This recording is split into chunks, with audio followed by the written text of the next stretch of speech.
اس فرد نوع بشر کی دو یوں سمجھیے کہ ایسپیکٹس ہیں شخصیت کے. ایک کچھ احوال، کچھ حالات ہیں جو اس پر وارد ہوتے ہیں. کبھی کوئی بیماری آ گئی، کبھی کسی حادثے میں جو ہے وہ زخمی ہو گیا، کبھی کوئی نقصان پہنچ گیا کسی اعتبار سے، کسی نے اسے کوئی نقصان پہنچا دیا، تکلیف پہنچا دی. یہ ہے جو اس پر وارد ہو رہا آ رہا ہے. اس کے بارے میں نقطہ نظر کیا ہوگا ایمان والے شخص کا؟ ایک ہے کہ مجھ سے صادر ہو رہے افعال، اعمال، میرا ہاتھ ہے کچھ کر رہا ہے، میرے پاؤں ہیں مجھے لے کر چل رہے ہیں، میری آنکھیں ہیں وہ دیکھ رہی ہیں. تو میرے جو یہ اعمال ہیں اس کے لیے پھر میں اسکیم بناتا ہوں، بڑے پلاننگ کرتا ہوں، نقشے میرے ہوتے ہیں، میری امنگیں ہیں، میری تمنائیں ہیں، میری آرزویں ہیں، میری ایمبیشنز ہیں، اس کے لیے میں بھاگ دوڑ کرتا ہوں. اس کے بارے میں ایمان کا نقطہ نظر کیا ہوگا؟ تو یہ دو نہایت لطیف چیزیں ہیں سوچنے کی. پہلی بات جو انسان پر وارد ہوتا ہے. اب وارد ہونے والی باتوں کے اندر بھی یوں سمجھیے کہ دو قسم کے حالات وارد ہوتے ہیں. ایک وہ ہے جو آپ کے لیے دل خوشکن ہے، خوشگوار ہے، بڑا اچھا ہوا، اچانک جو ہے کوئی آپ کو نفع حاصل ہو گیا، غیر متوقع طور پر کوئی کامیابی حاصل ہو گئی. اس سے انسان زیادہ متاثر نہیں ہوتا. اگر کہ ہوتا ہے، اگر وہ ظرف کم ہوگا تو پانی چھلکے گا، آپے سے باہر ہو جائے گا، پھولے نہیں سمائے گا خوشی سے. لیکن زیادہ جو تاثر آدمی لیتا ہے وہ تکلیف، مصیبت. کوئی مصیبت آ گئی، کوئی تکلیف آ گئی، کوئی بیماری آ گئی، کوئی حادثہ ہو گیا، کوئی نقصان ہو گیا بہت بڑا. اس پر کیا ہوتا ہے کہ انسان ملول، غمگین، انتہائی مایوس ہو کر رہ جائے. پھر یہ کہ جس ذریعے سے وہ آئی ہے، فلاں شخص نے یہ کر دیا، اس کے خلاف دشمنی، نفرت، کینہ، کدورت وہ پیدا ہو جائے. یہ تو ہے ایک عام طرز کا جس کے اندر کہ ایمان نہیں ہے.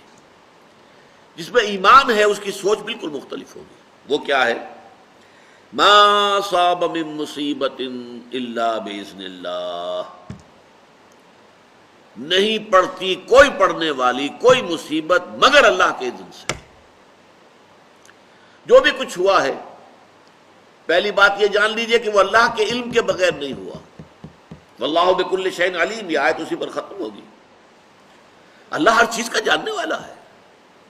اچانک یہاں کچھ نہیں ہوتا. یہ اندھا بہرا مادہ جو ہے یہاں پر اس کی کار فرمائی نہیں ہے.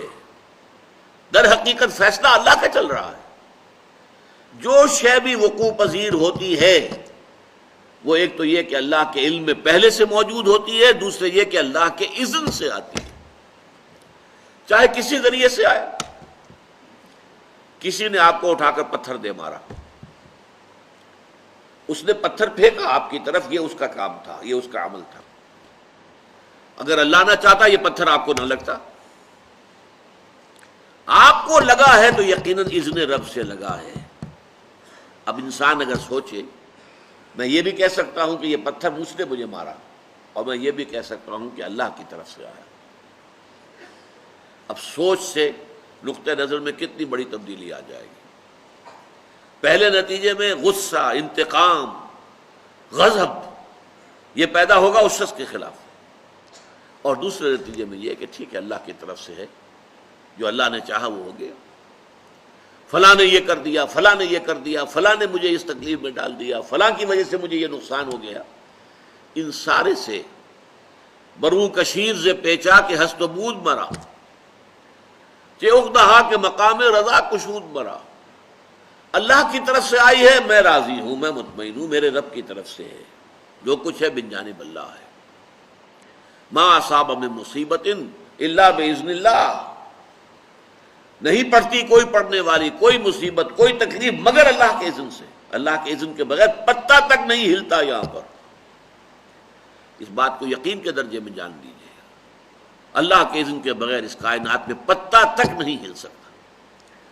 وہ تصور خدا ہم جا کے پڑھیں گے تفصیل سے سورہ حدید میں، کہ بس ہاں ایک کریٹر تھا، کریٹ کر کے علیحدہ ہو کر بیٹھ گیا. نہیں، اس نے پیدا کیا ہے، ثم استوى علی العرش، پھر تخت حکومت کے اوپر بیٹھا ہے، اور یدبر الامر من السماء الى الارض، وہ تدبیر کر رہا ہے امر کی، وہ فعال وہ ہے، لا فاعل فی الحقیقت الا اللہ، فاعل حقیقی اللہ ہے۔ تو ما اصاب من مصیبت الا باذن اللہ ومن یؤمن باللہ یہد قلبہ، اور جو اللہ پر ایمان رکھتا ہو، یہ ہے وہ ثمرات ایمانی کا تذکرہ، اللہ اس کے دل کو ہدایت دے دیتا ہے۔ ہدایت کس بات کی؟ تسلیم و رضا کی۔ سر تسلیم خم ہے جو مزاج یار میں آئے۔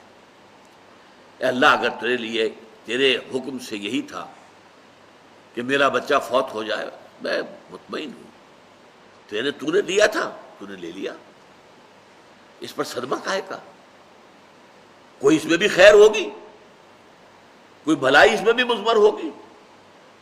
ہم نہیں دیکھ سکتے، تو دیکھتا ہے، ہم نہیں جان سکتے، تو جانتا ہے، ہمیں علم نہیں ہے، تجھے علم حاصل ہے۔ انک تعلم ولا نعلم وتقدر ولا نقدر بیدک الخیر، تیرے ہاتھ میں خیر ہی خیر ہے، جو تیری طرف سے آیا خیر ہے۔